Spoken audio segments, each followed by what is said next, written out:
So உங்களுக்கான question இதோ. If a equal to 2, o equal to 30, x equal to 48 அப்படின்னா SAW எப்படி எழுதலாம்? ஏபிசிடி வரிசையில் ஏ எத்தனாவது லெட்டருங்க? ஃபர்ஸ்ட். இது 2ஆல் மல்டிப்ளை பண்ணா என்ன கிடைக்கும்? 2. அதுதான் எழுதிடுறாங்க.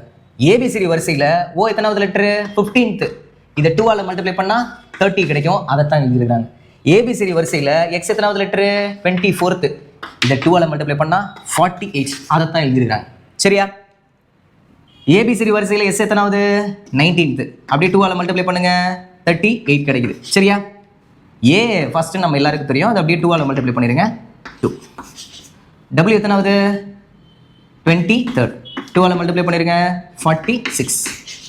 எல்லாத்தையும் ஆட் பண்ணோன்னா ரிசல்ட் கிடைச்சிடும். 38 + 2 40. 40 + 46 86 தான் இந்த கொஸ்டினுக்கான ஆன்சர். புரிஞ்சுங்களா?